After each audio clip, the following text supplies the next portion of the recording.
اعوذ باللہ من الشیطان الرجیم بسم اللہ الرحمن الرحیم لا حول ولا قوة الا باللہ العلی العظیم نحمده ونستعینه ونستغفره ونشکره ونتوسل الیہ ونتوکل علیہ نصلی ونسلم علی خیرته فی خلقہ حافظ سرہ ومبلغ رسالاتہ سیدنا و نبینا ابی القاسم محمد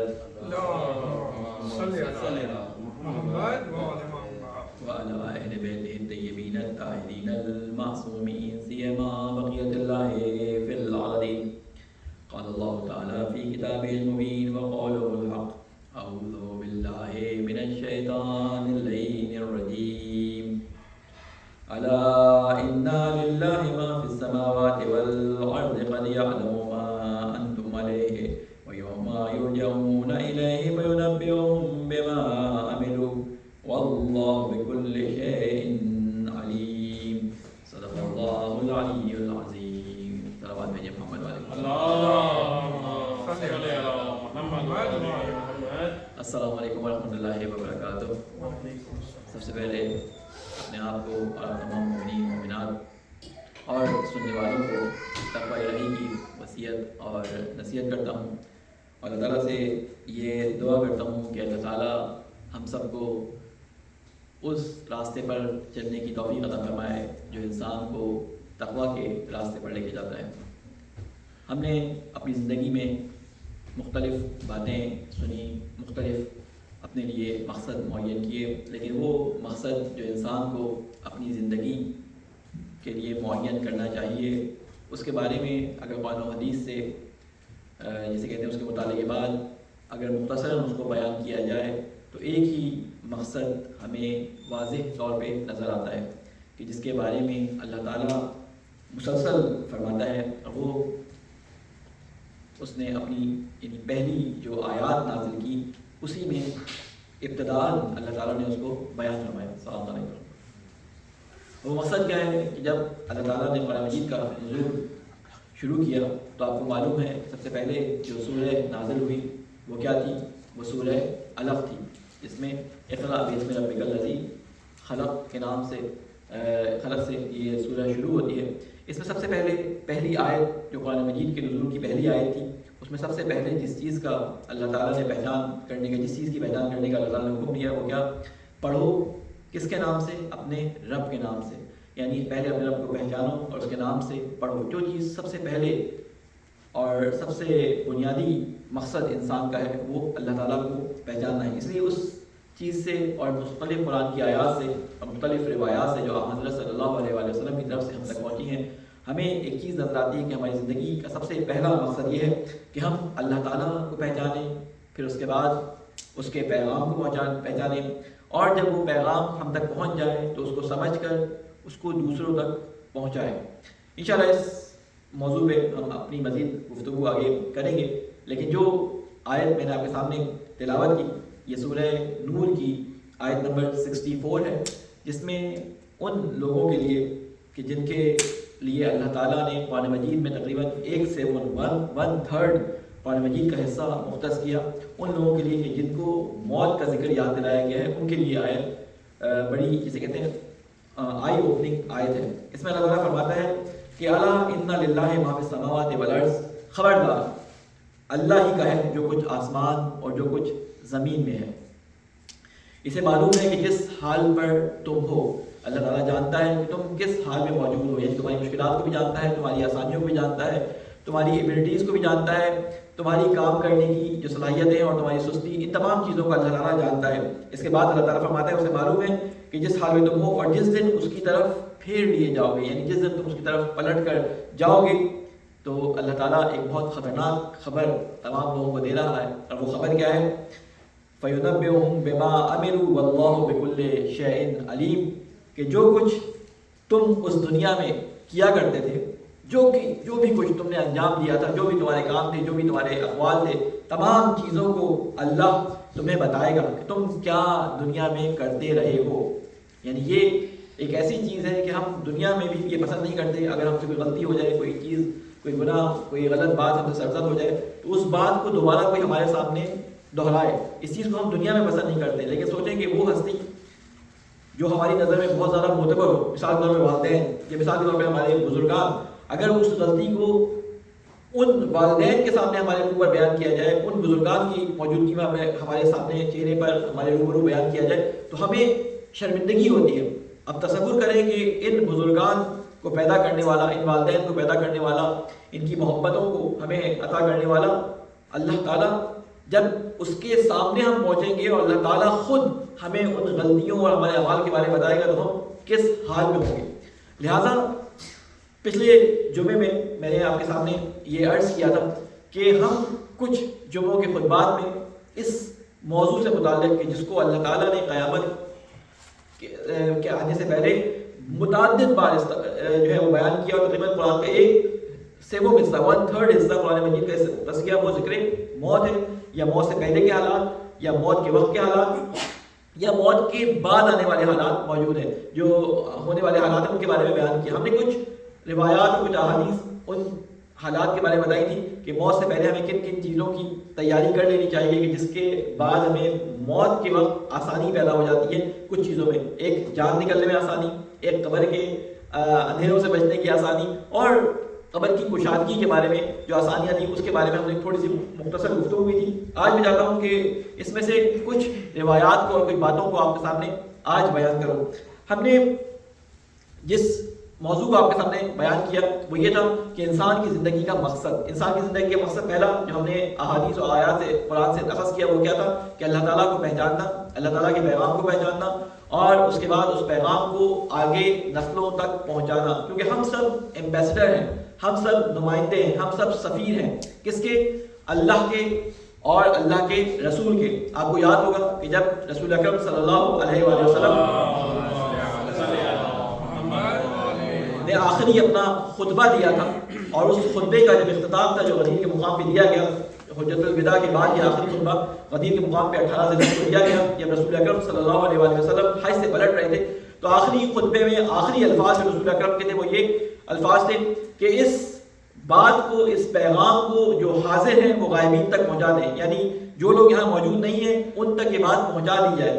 تو یہ فریضہ اللہ تعالیٰ کے رسول نے تمام لوگوں کو جو اس وقت موجود تھے ان کی گردن پہ یہ فریضہ ڈالا کہ اس پیغام کو، یعنی کیا پیغام کیا تھا؟ وہ اللہ تعالیٰ کا پیغام تھا، اللہ تعالیٰ کو پہچاننے کا پیغام تھا، اللہ تعالیٰ کی معرفت کا پیغام تھا، انسان کا مقصد سمجھنے کا پیغام تھا. اس کو آئندہ آنے والی نسلوں، اپنے ان لوگوں تک جو یہاں پہ موجود نہیں ہیں ان تک پہنچا دیا جائے.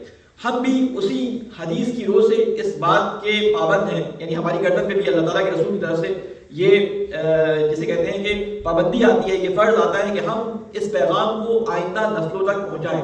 لیکن اس پیغام کو آئندہ نسلوں تک پہنچانے کے لیے ہمیں پہلے اس پیغام خود سمجھنا ہوگا، اور اس پیغام کو سمجھنے کے لیے میں اکثر یہ بات کہا کرتا ہوں کہ اس پیغام کو سمجھنے کے لیے اس پیغام دینے والے کے کلام کو سمجھنا ضروری ہے. جو ہم اللہ کے پیغام کے طور پہ اپنے بزرگان سے، اپنے علماء سے، اپنے اساتذہ سے، اپنے ماں باپ سے، اپنے خاندان والوں سے، اپنے بزرگوں سے سنتے ہیں، ٹھیک ہے وہ اللہ ہی کا پیغام ہے، لیکن وہ سیکنڈ ہینڈ میڈیم سے آپ تک پہنچا ہے. سیکنڈ ہینڈ میڈیم کا مطلب فرسٹ ہینڈ سورس نہیں ہے اس کی، یعنی انہوں نے پڑھا، انہوں نے کہیں سنا، انہوں نے آپ کو سنا دیا. لیکن اللہ کا پیغام اگر آپ نے صحیح سمجھنا ہے تو اس کو اللہ ہی کی بات سے، اللہ ہی کے کلام سے سمجھنا پڑے گا.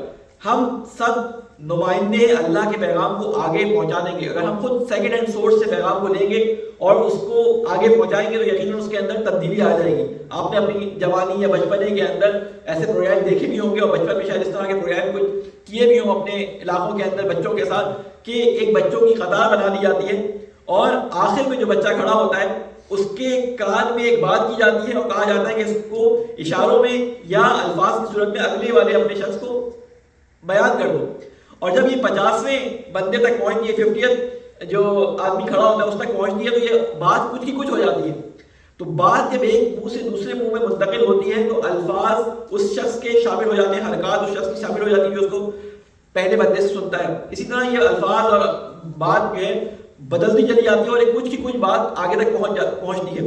تو اسی طرح سنی سنائی باتوں کے اندر ہوتا ہے کہ جب یہ پیغام ہم تک پہنچتا ہے تو کچھ ہمارے جذبات، کچھ ہمارے اطراف کے حالات، ہمارے سراؤنڈنگس کے اندر جو موجود جو کام چل رہے ہوتے ہیں، ان کی وجہ سے اس پیغام کے اندر تھوڑی سی تبدیلی یا تھوڑی سی چینجنگ آ جاتی ہے. لہٰذا اس پیغام کو کنفرم کرنے کے لیے، اس چینجنگ کو ویریفائی کرنے کے لیے کہ یہ صحیح بات ہے یا نہیں صحیح بات، اسے ہمیں اللہ تعالیٰ کی کتاب کے اوپر پرکھنا پڑے گا. اس کے لیے ضروری ہے کہ ہم اللہ کی کتاب کو، قرآن مجید کو خود سے 1 دفعہ 2 دفعہ 3 دفعہ اتنی دفعہ پڑھیں ترجمے کے ساتھ کہ ہمیں کم از کم ایک اوور ویو قرآن مجید کے بارے میں ہمارے ذہنوں میں آ جائے. اور خاص طور پہ اپنے بچوں سے، جو نوجوان بچے اور جوان اور بچیاں یہاں بیٹھی ہیں، ان سے میرا جو ہے وہ میری ایک ریکویسٹ ہے کہ ہم اس ایج کو کراس کر چکے ہیں کہ جس میں اپنے پرانے عقیدے کو ہٹا کر کسی نئی بات کو سمجھنا یا اس کو باور کرنا یا اس پہ یقین کرنا مشکل ہوتا ہے. لیکن آپ لوگ اس اسٹیج پہ ہیں اور اس زمانے کے اندر ہیں کہ آپ لوگ ہر چیز کے بارے میں سوال کرتے ہیں، آپ کویشچن کرتے ہیں. اور یہ بہت ہی اچھی بات ہے کہ انسان جب تک اچھا سوال نہ کرے وہ اچھے جواب کو نہیں پا سکتا. اس لیے کوئی بھی چیز جو آپ سنتے ہیں اپنے بزرگان سے، مجالس کے اندر اور اپنے ماں باپ سے، اس کو کویشچن کریں. جہاں پہ بات سمجھ نہ آئے اس کو کویشچن کریں، صرف اس وجہ سے کہ وہ میرے بابا نے کہی تھی، وہ میری ماما نے کی تھی، وہ مولانا صاحب نے کی تھی، وہ میرے چچا نے کی تھی، یا میرے دادا دادی اس طرح سے کام کیا کرتے تھے. کبھی کسی چیز پہ یقین نہ کریں. ہاں اس کو اچھی بات کو لے ضرور، لیکن اس کو کنفرم کریں. کہاں سے کنفرم کریں؟ کنفرمیشن کے 2 راستے ہمارے پاس ہیں، ایک اللہ تعالیٰ کی کتاب اور ایک رسول اکرم صلی اللہ علیہ وسلم کی صحیح سیرت اور اہل بیت علیہ السلام کی احادیث اور ان کی صحیح سیرت ہمارے پاس موجود ہے. اور آج کل کا دور تو ایسا دور ہے کہ پہلے زمانے میں ایک مجتہد کو جتنی کوشش کرنی پڑتی تھی اور وہ اتنی جستجو کے بعد 10,000 کتابوں میں سے 100 صفحات نکالتا تھا اور کسی بات کو جو اس کو معلوم کرنی ہوتی تھی وہ معلوم کرتا تھا. اس کام کے اندر اس کو سالوں لگ جاتے تھے، 2-3 سال لگ جاتے تھے ایک بات کو تمام منابع، تمام سورسز میں ڈھونڈنے میں. لیکن آپ کا دور، اللہ تعالیٰ نے ایسا دور رکھا ہے جس دور میں آپ لوگ آئے کہ سوشل میڈیا، آرٹیفیشل انٹیلیجنس اور ان تمام چیزوں نے آپ کی محنت کو آسان کر دیا. وہ کام جو ایک مجتہد 3 سال یا 2 سال یا 1 سال یا 6 مہینے میں کیا کرتا تھا، کسی موضوع پہ مختلف آیات اور روایات کو ڈھونڈ کر اس کو جمع کر کے ایک جگہ پہ لے کے آنا اور اس میں نتیجہ دینا، آپ اس کی بات کو کنفرم کرنے کے لیے آج صرف چند سیکنڈ اور چند الفاظ کی ٹائپنگ کے بعد ان سورسز کو نکال سکتے ہیں کہ یہ جو مولانا صاحب بات کر رہے ہیں یہ خالی خونی ہوا میں بات کر رہے ہیں، یہ جو ابا میاں، چچا میاں اور تایا میاں بات کر رہے ہیں، یہ فلاں پھپھی اماں اور یا خالہ اماں بات کر رہی ہیں، یہ کسی عقلی اور دینی بنیاد پر ہے یا صرف ایک ریچول ہے جو پہلے سے چلا آ رہا ہے. اس ریچول پہ یہ چل کے ہمیں بتا رہے ہیں کہ اس طرح سے انجام کام کو دو، اس طرح سے کام کو کرو. آپ لوگ اس چیز پہ کریں، عمل کریں، لیکن کس وقت کریں کہ اس کو خود سے کنفرم کریں. آپ سب ایمبیسڈر ہیں رسول اکرم صلی اللہ علیہ وسلم کے، آپ سب ایمبیسڈر ہیں امام علی علیہ السلام کے. آپ سب سے یہ سوال ہوگا کہ تمہارے زمانے میں تمام سہولیات موجود تھی، تمہارے ہاتھ میں، تمہارے جسے کہتے ہیں کہ تھم نیل پر میں نے تمام چیزیں رکھی تھی، تمہاری ٹچ اسکرین کے نیچے ساری چیزیں تھیں، تمہیں ہر چیز معلوم اور کنفرمیشن کے لیے تمہارے پاس ہر سورس موجود تھی، تو تم نے کنفرم کیوں نہیں کیا کہ ابا نے، اماں نے، چچا نے یہ بتایا تھا اور تم نے بغیر ان کے تحقیق کے، ان کی بات کی تحقیق کے تم نے اس پہ عمل کر لیا. تو آپ لوگ کم از کم اس چیز کو دین کے معاملے میں کوشچن کریں، ہر چیز کو جو سمجھنا ہے اس کو کوشچن کریں. اور اگر ایک جگہ سوال کا جواب نہ ملے تو پریشان نہ ہو، دوسری جگہ، تیسری جگہ. اور جو معلومات آپ لیتے ہیں سوشل میڈیا سے اس کی صداقت پہ یقین رکھنے کے لیے بھی آپ کو کسی بزرگ سے ہی ہیلپ لینی پڑے گی، کیونکہ سوشل میڈیا پہ جو چیز مل رہی ہے، آپ نے کوئی سرچ کیا، ہو سکتا ہے کسی نے اس کی غلط انفارمیشن ڈالی ہو، وہ بھی آپ کے سامنے آئے گی. تو صحیح اور غلط کو جانچنے کے لیے آپ کسی عالم کے پاس جائیں، قرآن مجید کا اتنا مطالعہ کریں کہ آپ کے ذہن میں اللہ تعالیٰ کی طرف سے بنائے ہوئے قوانین کا ایک ڈھانچہ، ایک اسٹرکچر موجود ہو کہ اس کی بنیاد پر آپ کسی چیز کو چیک کر سکیں. لہذا آپ لوگ اس چیز میں آگے بڑھیں. آپ لوگوں کو اللہ کے پیغام کے پہنچانے میں مددگار ثابت ہونا ہے ایک دوسرے کا. اللہ تعالیٰ نے انسان کو اکیلے پیدا کیا تھا. ایک صلوات بھیجیں محمد والے محمد. آپ لوگوں سے درخواست ہے کہ تھوڑا سا مرتبہ کے آگے اس سفر کے آگے، تاکہ پیچھے جگہ جو ہے لوگوں کے لیے بن جائے. ایک صلوات بھیج کے آگے تشریف لے آئے. پیچھے والی سب کو خالی کر دیں خواتین کے لیے. ایک اور صلوات بھیج کے آگے.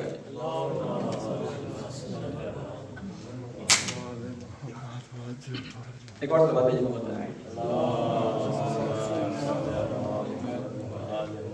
تو میں آج کے اس موقع سے فائدہ اٹھاتے ہوئے کہ بچوں اور نوجوانوں کی تعداد زیادہ ہے، میں کوشش کروں گا کہ نوجوانوں سے متعلق ہی زیادہ تر بات کروں، کیونکہ موضوع میرا وہی رہے گا جو موضوع میں نے ڈیسائیڈ کیا تھا، موت، اس کے مراحل، اس سے پہلے کے، اس کے بعد کے مراحل، لیکن میں کوشش کروں گا کہ اس کو آسان الفاظ میں اور اپنے مقصد سے متعلق جو ہمارے اہداف ہوں گے، ہمارے جو گولز ہوں گے، ان کو ہم اپنے لیے معین کریں اور مشخص کریں کہ ہم کن گولز پہ چلتے ہوئے اپنی زندگی گزاریں۔ آپ اس 7 جسے کہتے ہیں کہ 7 ارب جو دنیا میں تقریباً لوگ موجود ہیں، آپ ان تمام کو پیغام پہنچانے کے لیے اللہ کی طرف سے نمائندے ہیں۔ اللہ کے رسول نے جب مسلمانوں کو اس دنیا میں اپنے بعد چھوڑا تھا تو قرآن مجید کی وہ آیت ان کو بار بار دہرا کر سنائی تھی کہ اے لوگوں، میں نے تمہارے لیے اس دین کو نازل کیا اور تم وہ امت ہو جو لوگوں کے درمیان میرے دین کو پھیلائے گی، یا تم امت وسط ہو جو اللہ کے پیغام کو بعد میں آنے والے لوگوں تک پہنچائے گی۔ اگر ہم اس امت وسط میں شامل ہونا چاہتے ہیں، یعنی ان لوگوں میں شامل ہونا چاہتے ہیں جن کو اللہ نے امت وسط، مسلم امت قرار دیا، تو ہم سب مل کر جب تک کام نہیں کریں گے اس وقت تک جو ہے وہ یہ پیغام آگے نہیں پہنچے گا۔ انڈیویجولی پہلے شروع ہوتا ہے، اور وہ کام کس طرح شروع ہوتا ہے، انڈیویجولی کس طرح شروع ہوتا ہے کہ سب سے پہلے ہمیں اسلام کو اپنے اوپر لاگو کرنا پڑے گا، یعنی اسلام کو سافٹ ویئر پہلے ہمیں اپنے اوپر انسٹال کرنا پڑے گا۔ اگر وہ سافٹ ویئر ہمارے اندر انسٹال نہ ہو اور اس کو انسٹال کیے بغیر ہی ہم جو ہے وہ دوسروں کو بتانا شروع کر دیں، تو یہ بالکل اس طرح سے ہے کہ جیسے گلاس کے اوپر جو پانی کے قطرات آپ کو نظر آتے ہیں اس سے پیاس بجھانے کی کوشش کیا جائے۔ اصل جو دین کا جسے کہتے ہیں کہ میٹر موجود ہے وہ اس گلاس کے اندر ہے، اسلام کے اندر ہے۔ اسلام کو اگر سنا کے لیا ہے تو بالکل اسی گلاس کے اوپر جو جمی ہوئی جو پانی کے قطرات ہوتے ہیں، جو ٹھنڈے گلاس پہ آپ نے دیکھا ہوگا پانی اوپر آ جاتا ہے ہلکا سا، بالکل وہی دین ہے جو سنایا ہوتا ہے جو گلاس کے اوپر ہوتا ہے۔ اصل دین گلاس کے اندر ہے، اور وہ کب آپ کے ہاتھوں میں آتا ہے کہ جب آپ اس گلاس کے اندر موجود چیز کو اپنے حلق سے نیچے اونڈے دیں۔ تو اسلام کو اپنے حلق سے نیچے اونڈے دینے کے لیے ہمیں کرنا کیا ہوگا؟ ہمیں سب سے پہلے اسلام کو خود سمجھنا ہوگا، اس کے لیے میں نے آپ کو طریقہ کار بتایا۔ دوسرا جو کام نوجوانوں کو کرنا ہے وہ کیا کام کرنا ہے کہ جب آپ اس بات کو سمجھ جائیں کہ آپ اللہ تعالیٰ کے نمائندے ہیں اور یہ ذمہ داری آپ اپنے اوپر سمجھیں، تو دوسرا کام یہ ہوتا ہے کہ آپ ایک دوسرے کے ساتھ اپنے آپ کو کنیکٹ کریں۔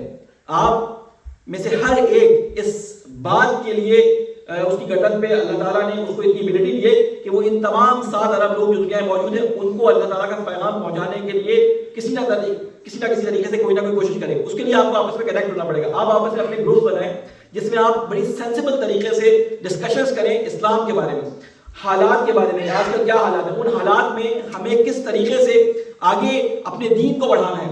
دیکھیں اس دنیا کے اندر جتنے بھی کام ہم کر رہے ہیں، یہ جتنے بھی کام کر رہے ہیں، یہ اس دنیا کے لیے نہیں ہے کام، یہ کام سارے کے سارے آخرت کے لیے، اس دنیا کے لیے یہ کام انجام نہیں دے رہے۔ اس لیے ہمیں روایات کے اندر یہ جملہ ملتا ہے کہ اپنی زندگی کا مقصد صرف یہ دنیا نہ بنا لو، یعنی دنیا میں اچھا کھانا، اچھا پہننا، اچھی گاڑی، اچھا بنگلہ، اچھے سارے شوق پورے کرنے، یہ صرف دنیا کے لیے نہ رکھو۔ ان تمام چیزوں کو حاصل کرو اپنی آخرت کے لیے، تمام چیزوں کو حاصل کرو۔ مسلمانوں کو اللہ تعالیٰ نے غریب رہنے کے لیے نہیں کہا، مسلمانوں کو اللہ تعالیٰ نے کہا خوب پیسہ کماؤ، یعنی پیسے والے یہ جتنے احکام اللہ تعالیٰ نے دیے، حج ادا کرو، زکوٰۃ دو، خمس دو، یہ کسی غریب کے لیے مفلس کے لیے تو نہیں کہے۔ غریب و مفلس کو زکوٰۃ دی جاتی ہے، خمس دیا جاتا ہے، اللہ نے تمہیں دینے کا حکم دیا ہے۔ اس کا مطلب ہے کہ تمہارے پاس اتنا پیسہ ہونا چاہیے، اتنی ویلتھ ہونی چاہیے کہ تم دوسروں کی مدد کر سکو، تو اس کے لیے تمام چیزوں کو حاصل کرو، لیکن زندگی کا مقصد اور گول جو ہے وہ آخرت کو رکھو، کیونکہ یہ کام جو یہاں پہ ہم انجام دے رہے ہیں یہ کام ہی ہے جن کا ریئیکشن اس دنیا میں آپ کی آخرت کو بنا رہا ہے۔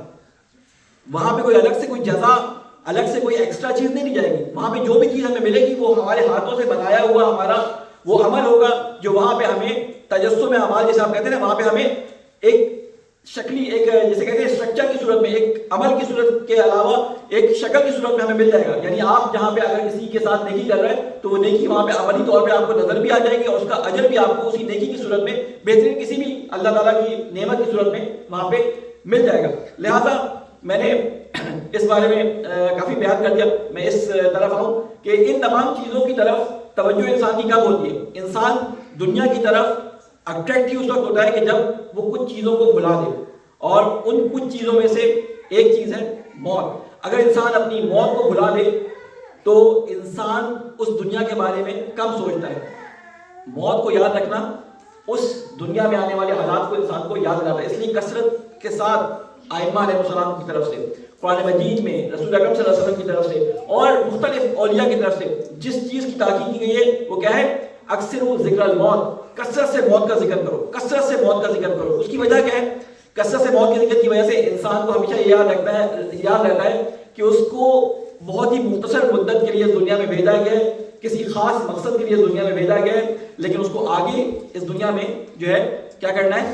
قدم رکھنا ہے جو ہمیشہ کی دنیا ہے. یہ ہم نے خود سے اللہ تعالیٰ سے عہد کیا ہے، یہ ذمہ داری ہم نے خود سے اللہ تعالیٰ سے لی ہے. اگر آپ اپنے اندر تھوڑا سا غور و فکر کریں اور قرآن مجید کا مطالعہ کریں تو آپ کو سمجھ آئے گا کہ اللہ تعالیٰ وہاں پہ قرآن مجید میں فرماتا ہے کہ جب اللہ تعالیٰ نے پوچھا کہ تم میری عبادت کرو گے تو کون تمہارا رب ہے، تو ہم نے وہاں پہ اس وقت ہم جس بھی اسٹرکچر میں، جس بھی پوزیشن میں، جس بھی صورت میں موجود تھے، جسے ہم عالم ذر کہتے ہیں، وہاں پہ ہم نے خود اللہ تعالیٰ سے یہ اقرار کیا تھا کہ اے اللہ تو ہمارا پروردگار ہے، ہم تیرے لیے جو ہے وہ اپنی جسے کہتے ہیں ایبلٹیز کو، اپنی جسے کہتے ہیں ہماری پاورز کو تیرے لیے استعمال کریں گے. تو اللہ تعالیٰ نے ہمیں وہاں پہ جنت اور دوزخ دونوں کے نظارے کرا دیے تھے. تو ہم نے وہاں پہ خواہش کی تھی اللہ تعالیٰ سے کہ اللہ ہمیں اس جنت میں بھیج دے. تو اللہ تعالیٰ نے ہمیں اس جنت میں بھیجنے کے لیے کہا تھا ٹھیک ہے میں بھیجوں گا. ہم نے جنت بنائی ان لوگوں کے لیے جو کامل ہوں، میں نے کامل جنت بنائی ہے کامل لوگوں کے لیے. اس لیے تمہارا پہلے QC ٹیسٹ ہوگا، تمہارا کوالٹی چیک ٹیسٹ ہوگا، QC ٹیسٹ ہوگا. اس کے بعد جو اس QC میں پاس ہو گیا وہ اس میری پرفیکٹ جنت میں چلا جائے گا. اور اس QC میں کون پاس ہوگا؟ جو اس دنیا میں اپنے آپ کو QC پاس کروا لے، پرفیکٹ زندگی گزارنے کی کوشش کرے. ہر انسان سے غلطیاں ہوتی ہیں. امام حسن علیہ السلام کے بارے میں ملتا ہے، اپنی بات کو ختم کروں، کہ ان کا ایک دوست تھا، ذرا شوخ تھا. ان کا ایک صحابی تھا، ذرا شوخ تھا، ذرا مزاحیہ یعنی طبیعت کا مالک تھا. بہت دنوں سے وہ غائب تھا. ایک دن وہ امام حسن علیہ السلام کے پاس آیا اور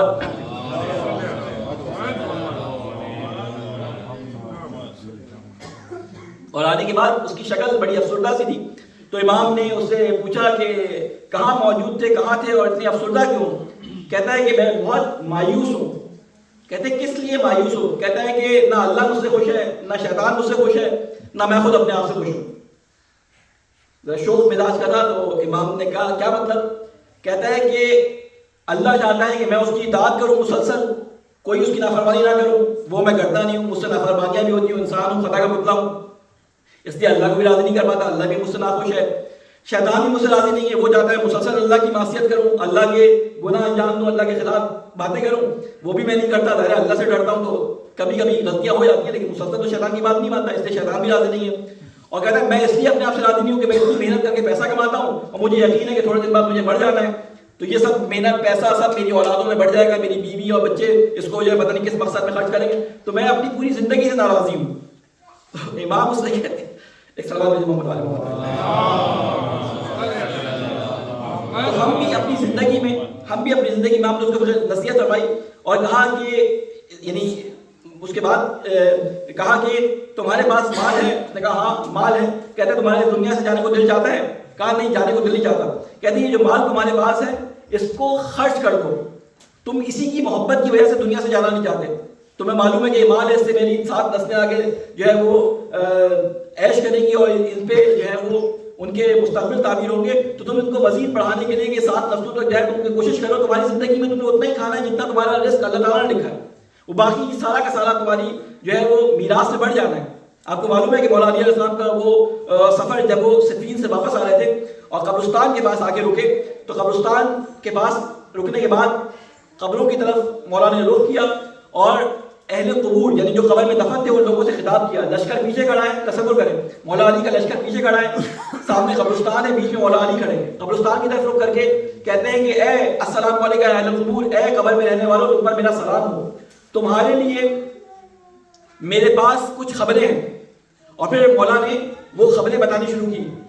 کہنے لگے کہ تم اس دنیا سے چلے گئے، تمہارے جو مال تھے وہ تمہارے ورثاء میں تقسیم ہو چکے ہیں، تمہاری جو بیویاں یا تمہارے جو شوہر تھے انہوں نے دوسری شادیاں کر لی ہیں، وہ اپنے اپنے گھروں میں خوش ہیں. تم نے جو زمینیں چھوڑی تھیں وہ بھی میراث کے اندر بڑھ چکی ہیں. تمہارے یاد کرنے والے جتنے تھے وہ بھی اب قبر میں پیر لٹکائے. یہ میں اپنی طرف سے بول رہا ہوں کہ وہ بھی قبر میں تقریباً اس دنیا کی طرف تمہاری طرف آنے والے ہیں اور انتظار کر رہے ہیں کہ ان کی موت کا وقت کب آئے اور تم سے وہ آن ملے. اب تم بتاؤ تمہارے لیے ہمارے پاس کیا خبر ہے.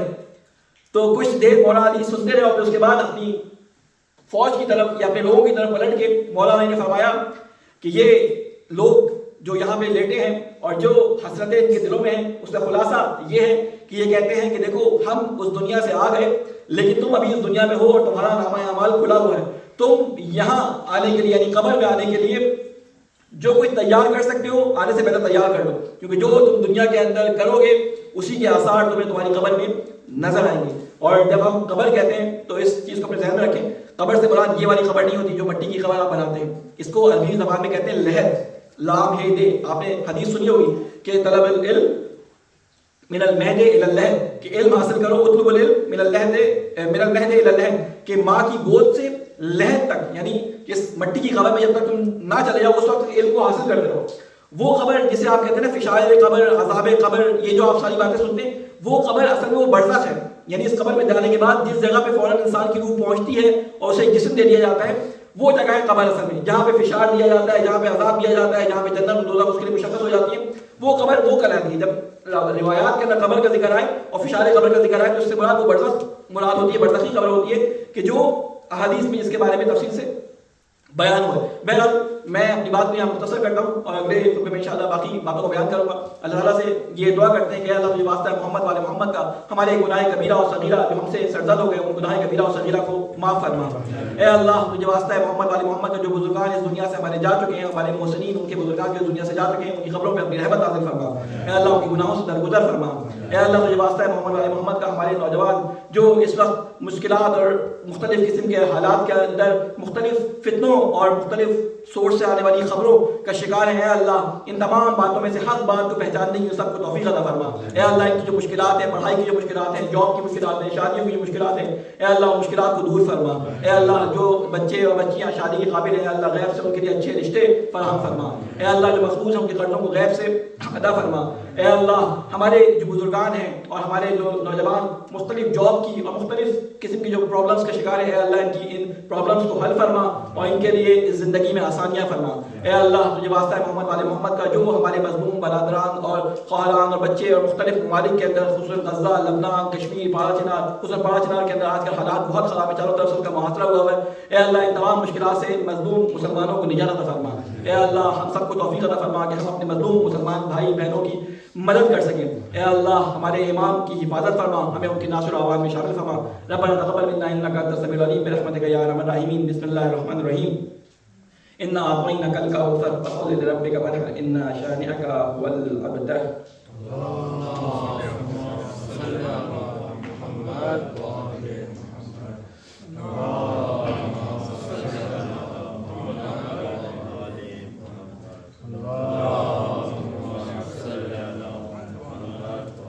اللهم صل على محمد وعلى محمد۔ بسم الله الرحمن الرحيم۔ الحمد لله رب العالمين والصلاة والسلام على سيدنا ونبينا وحبيب قلوبنا بالقاسم المصطفى محمد وعلى آله الطيبين الطاهرين المنتجبين سيما علي أمير المؤمنين والصديقة الطاهرة فاطمة الزهراء سيدة النساء العالمين والحسن والحسين سيدي شباب أهل الجنة وعلي بن الحسين ومحمد بن علي وجعفر بن محمد وموسى بن جعفر وعلي بن موسى ومحمد بن علي وعلي بن محمد والحسن بن علي والخلف القائم المهدي وجدك على عبادك وأمناؤك في بلادك وصل على أئمة المسلمين محمد المستضعفين وحدات المؤمنين اللهم اغفر للمؤمنين والمؤمنات والمسلمين والمسلمات الأحياء منهم والأموات تعب بيننا وبينهم بالخيرات إنك مجيب الدعوات إنك على كل شيء قدير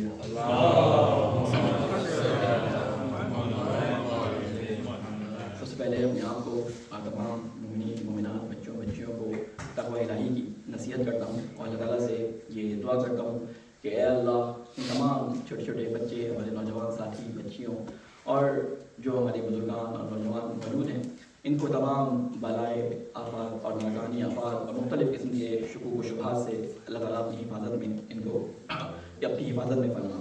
اے اللہ تجھے واسطہ ہے محمد والے محمد کا تقوی الہی کے حصول میں جو بھی چیز اور جو بھی کام ضروری ہے ان کاموں کو انجام دینے کی ہم سب کو توفیق عطا فرما۔ دوسرے خطبے میں میں چاہوں گا کہ اسی موضوع پہ جو ہمارا چل رہا ہے اس پہ ہی کچھ چیزیں آپ کے سامنے جو ہے وہ بیان کروں۔ ہماری ساری گفتگو یہاں پہ ختم ہوئی تھی کہ اگر ہمارے سامنے موت واضح ہو اور موت کی حقیقت ہمارے لیے آیا ہو تو ہمیں موت سے ڈر نہیں لگے گا. پچھلی دفعہ میں نے آپ کو بیان کیا تھا کہ ایک امام ہادی علیہ السلام کے بارے میں ایک واقعہ ملتا ہے کہ امام ہادی علیہ السلام ایک جگہ سے گزر رہے تھے تو ایک گھر سے چیخ و پکار کی آوازیں آ رہی تھیں. چیخ و پکار ایک نوجوان کی تھی. جب وہاں پہ پہنچے تو کیا دیکھتے ہیں کہ ایک نوجوان جو ہے وہ بالکل مرنے کے نزدیک ہے. بالکل اسی طرح کا واقعہ رسول اکرم صلی اللہ علیہ وسلم سے بھی ایک منسوب ہے, لیکن یہ غیر امام ہادی کا ہے. تو اس میں جب امام ہادی نے دیکھا تو دیکھا کہ وہ بہت جزا و فضا چلا رہا تھا, یعنی اس کی جان نکلنے والی تھی اور اس کو ڈر اور خوف اتنا تھا کہ اس کے ڈر اور خوف کی وجہ سے اس کی چیخیں بلند ہو رہی تھیں. خیر وہ واقعہ گزر گیا. بعد میں جو اصحاب امام کے ساتھ تھے انہوں نے امام سے پوچھا کہ کیا وجوہات ہیں کہ ہمیں موت سے ڈر لگتا ہے. تو مولا نے فرمایا کہ موت سے ڈرنے کی وجوہات یہ ہے کہ انسان کیونکہ اس دنیا سے اتنا زیادہ وابستہ ہو جاتا ہے اور اس دنیا کے حالات سے اس کو آگاہی نہیں ہوتی, اس دنیا کی اس کو تیاری نہیں ہوتی, تو اس وجہ سے وہ اس دنیا سے جب جاتا ہے تو اس کو بہت تکلیف ہوتی ہے. اس کی مثال علماء عموماً دیا کرتے ہیں کہ یہ دنیا سے جدائی کی مثال اس طرح دیتے ہیں کہ اگر آپ یہ ٹیپ آتے ہیں نا, یہ جو گرے کلر کے ٹیپ آتے ہیں جو بہت زیادہ مضبوط ہوتے ہیں, جب آپ لگا دیتے ہیں اور کسی جگہ سے اکھاڑتے ہیں تو یہ رنگ اور کھال اگر جسم میں چپک گیا تو کھال کا اکھاڑ لیتے ہیں.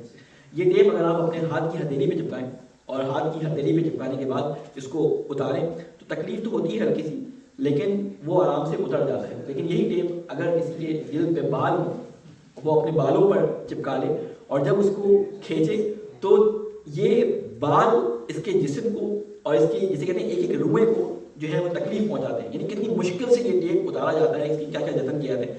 ہمارے تعلقات دنیا کے ساتھ بالکل اسی ٹیپ کی مانند ہیں. اگر ہمارے تعلقات دنیا کے ساتھ کم ہوں گے, جتنے کم ہوں گے اتنی ہی آرام سے یہ جسم, یہ روح اس جسم سے علیحدہ ہو جائے گی. لیکن اس تعلقات کی مثال بالکل ان بالوں کی طرح ہے کہ جو ہم اپنے جسم کے ساتھ اتنے زیادہ وابستہ کر لیتے ہیں, اتنے زیادہ ہم اپنے جسم اور جسم کے ساتھ وابستہ لذتوں سے اتنے زیادہ جڑ جاتے ہیں, ان رشتوں سے جو تعلقات ہمارے لوگوں کے ساتھ ہیں ان سے اتنے زیادہ جڑ جاتے ہیں. جب اس دنیا سے جا رہے ہوتے ہیں تو ہمیں فکر ہوتی ہے ہمارے بچوں کا کیا ہوگا, ہماری بیوی کا کیا ہوگا, ہمارے گھر کا کیا ہوگا, ہمارے خاندان کا کیا ہوگا, وہ کام, وہ بزنس, وہ تجارت جو ہم کیا کرتے تھے اس کا کیا ہوگا. یہ ساری چیزیں ایسی ہوتی ہیں کہ انسان کو اس دنیا سے جانے میں تکلیف پہنچاتی ہے. اس لیے اپنے آپ کو کم سے کم اس دنیا سے وابستہ کریں کہ اس دنیا سے جاتے وقت جو ہے وہ ہمیں مشکلات نہ ہوں. یہ جو ڈر ہمیں موت سے لگتا ہے, اگر کوئی ذکر موت کر لے, یہ شروع کر دے تو اماں ابا سب سے پہلے تو بچہ کوئی کر دے کہ میں اگر مر جاؤں تو میرے ساتھ یہ کریے گا, تو خاموش ہو, بری بات, رات کے بعد ایسی بات نہیں کرتے, رات کو جو بات کی جاتی ہے وہ پوری ہو جاتی ہے, موت کا ذکر نہیں کرتے. کیوں ہم موت سے اتنا ڈرتے ہیں؟ اس کی سب سے بڑی وجوہات جو احادیث کے اندر بیان ہوئی ہے وہ کیا کہ موت سے نا آگاہی ہے, موت سے نا آگاہی یعنی موت کو نہ جاننا, موت کے بارے میں نہ جاننا. دوسری وجہ ہمارے اس دنیا کے تعلقات ہیں, اور تیسری وجہ وہ گناہ یا وہ کام, وہ اعمال ہیں کہ جن کے ڈر کی وجہ سے ہمیں اس دنیا سے نکل کر اس دنیا میں جانے میں ڈر لگتا ہے. پہلی بات کو اگر ہم دیکھیں کہ ہم موت سے ناآگاہ ہیں, ہمیں معلوم نہیں ہے کہ موت کے بعد کیا ہے. موت کے بارے میں امام فرماتے ہیں, امام کاظم یا امام صادق علیہ السلام کی روایت ہے کہ موت کے ایک سلام میرے محمد والے محمد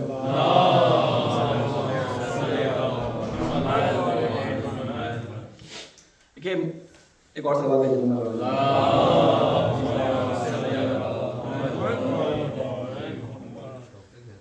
میں روایت جو ہے وہ ابھی میرے ذہن میں نہیں آ رہی, میں اس کو ابھی بیان کر دوں گا.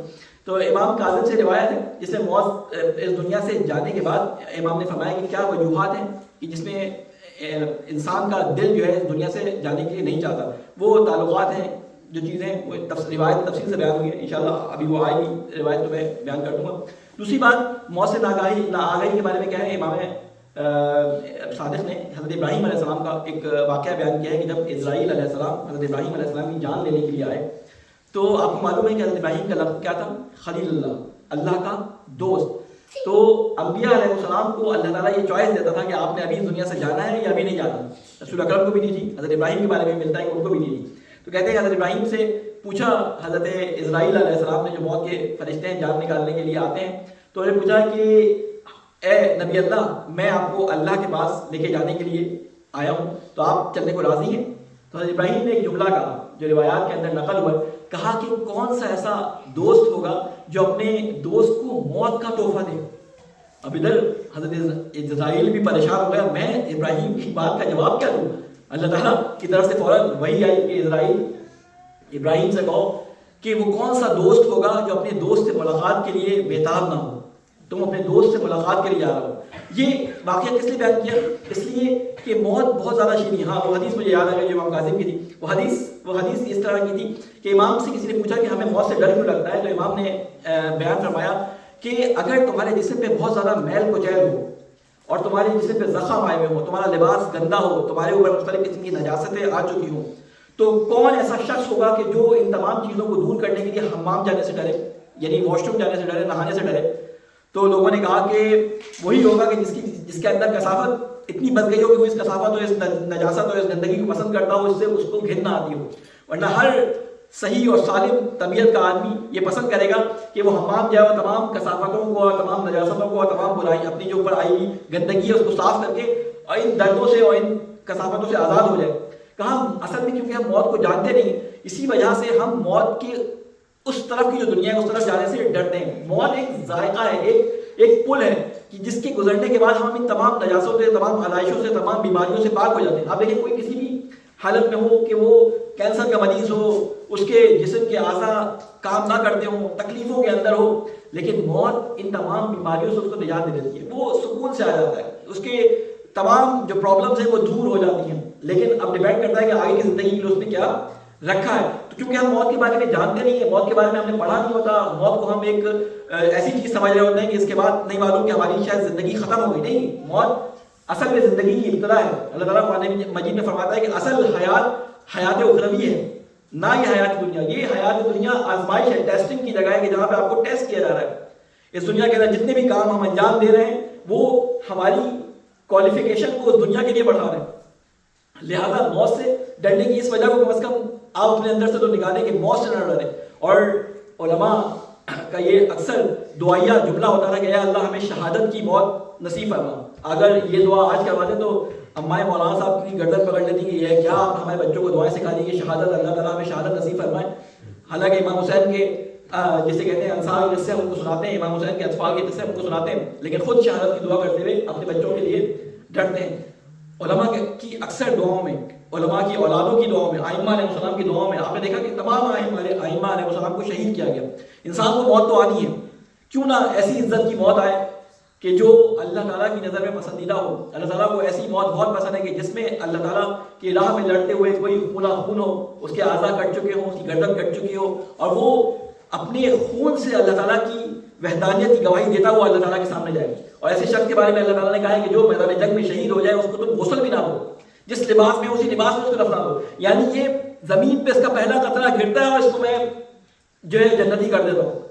اللہ تعالیٰ نے شہادت کی موت کو اتنا زیادہ جسے کہتے ہیں کہ مقام بخشا ہے کہ قرآن مجید میں فرماتا ہے کہ جو شخص اللہ کی راہ میں شہید ہو جائے اس کو شہید نہ کہو، بلکہ وہ میرے پاس زندہ ہے، میرے پاس رزق پاتا ہے. لہٰذا اپنے بچوں کے لیے بھی اور اپنے لیے بھی کوشش کیا کریں یہ بستر پہ آنے والی بیماری کی موت سے بہتر ہے کہ اللہ تعالیٰ اپنے راستے پہ کسی بھی طرح ہو موت، اللہ تعالیٰ اپنے راستے پہ چلتے ہوئے اپنے راستے کو جسے کہتے ہیں سر کرتے ہوئے جو ہے وہ اپنی ہماری موتوں کو اس طرح سے دے کہ ہمیں اللہ کی نظر میں پسندیدہ مقام حاصل کر سکیں. دوسری بات جو میں اپنے نوجوان ساتھیوں سے کہوں گا، اپنے خطبے کو ختم کروں گا، ٹائم میرے پاس بالکل بھی نہیں ہے، وہ یہ کہ ہم کم از کم اس ایج میں ہیں کہ وہ غلطیاں جو ہم سے ہو گئی ہیں، ہم اب 50 سال 40 سال اپنی عمر کے گزار چکے ہیں، اور اب ہمارے نزدیک موت کا ڈر اس لیے زیادہ ہے کہ وہ کام جو ہم اپنی آخرت کے لیے جوانی میں کر سکتے تھے وہ کرنے کا ٹائم ہمارے پاس نہیں بچا. نہ ہمارے اعضاء میں اتنی قوت ہے، نہ ہمارا ذہن اتنا ساتھ دیتا ہے کہ ہم وہ سارے کام کر سکیں، نہ ہمارے پاس وقت اتنا ہے کہ ہم ان تمام کاموں کو انجام دیں. آپ لوگوں کے پاس وقت بھی ہے، آپ لوگوں کے پاس طاقت بھی ہے، اللہ تعالیٰ نے آپ لوگوں کو ذہن بھی اچھا دیا، اللہ تعالیٰ نے آپ کو ٹیکنالوجی کے علوم سے بھی واقف کیا. تو اپنی ان توانائیوں کو اللہ کے لیے خرچ کریں. یقیناً آپ کو تمام کے تمام اہداف مل جائیں گے جو آپ حاصل کرنا چاہتے ہیں، لیکن مقصد اور نیت اللہ اور اس کی خوشنودی حاصل کرنا رکھیں. اپنے لیے کوشش کریں کہ ایک ایسا کوئی گول بنا لیں کہ آپ کو مشکلات کو حل کرنا ہے. اگر آپ اس بات کو اپنے ذہن میں بٹھا لیں، اگر آپ اس دنیا میں اپنے کاموں سے کسی مشکل کو دور نہیں کر رہے، آپ اگر کسی پرابلم کو سالو نہیں کر رہے، تو آپ خود پرابلم ہے اس دنیا کے اندر. If you don't solve any problem, you are a problem. اس چیز کو اپنے ذہن میں رکھتے ہوئے کوشش کریں کہ کوئی نہ کوئی ایسی پرابلم جو لوگوں کو لاحق ہے، لوگوں کو اس کا سامنا ہے، اس پرابلم کو اپنے علم کے ذریعے، اپنے اخلاق کے ذریعے، اپنے کسی بھی کردار کے ذریعے اس پرابلم کو کسی کی دور کرنے کی کوشش کریں۔ آج چھوٹے پیمانے کی پرابلم پہ دور کریں گے، آج 2 لوگوں کی پرابلم کو دور کریں گے، کل کو کوشش کریں کہ یہ دنیا میں موجود تمام لوگ ان کی پرابلم بھی آپ ہی کو حل کرنے، ان تمام کو ہدف بنائیں گے تو ایک معاشرے کی تشکیل میں آسانی پیدا ہوگی۔ اللہ تعالیٰ سے یہ دعا ہے کہ اللہ تعالیٰ ہمارے نوجوانوں کو یہ فکر جو اللہ کی طرف سے ہمیں دی گئی، جو ہمارے رسول کی طرف سے ہمیں دی گئی، جو ہمارے ائمہ علیہ السلام نے ہمیں سکھانے کی کوشش کی، اے اللہ تعالیٰ اس فکر کو ہمارے نوجوانوں کے ذہنوں میں اجاگر فرما اور روشن فرما۔ اے اللہ قرآن کو سمجھ کر اس کے فہم کو ہمارے لیے آسان فرما، اس پہ عمل کرنے کی ہم سب کو توفیق عطا فرما۔ اے اللہ ہمارے گناہ کبیرہ اور صغیرہ جو ہم سے غلطی سے، جو ہم سے جان بوجھ کر جو گناہ ہو گئے، اے اللہ تو بڑا رحیم اور تو بڑا کریم ہے۔ اے اللہ اپنی رحمت کے صدقے میں ان تمام گناہوں کو معاف فرما۔ اے اللہ آئندہ بھی ان تمام راستوں سے ہمیں بچا جو گناہ کی طرف ہمیں لے کے جاتے ہیں۔ اے اللہ تجھے واسطہ ہے محمد والے محمد کا، ہمارے بزرگان جو دنیا سے جا چکے ہیں ان کی قبروں پر اپنی رحمت نازل فرما۔ اے اللہ تجھے واسطہ ہے محمد والے محمد کا، علماء کرام کا سایہ ہمارے سروں پہ قائم فرما۔ اے اللہ وہ تمام مظلوم جو اس وقت ہمیں اپنی مدد کے لیے پکار رہے ہیں، کسی نہ کسی طریقے سے ان کی مدد کرنے کی ہم سب کو توفیق عطا فرما۔ اے اللہ تجھے واسطہ ہے محمد والے محمد کا، ہمارے امام کی مدد فرما، ہمیں ان کے ناصر و عوام میں شامل فرما۔ ربنا تقبل منا انک انت السمیع العلیم برحمتک یا ارحم الراحمین۔ بسم اللہ الرحمن الرحیم۔ قل هو اللہ احد اللہ الصمد لم یلد ولم یولد ولم یکن له کفوا احد۔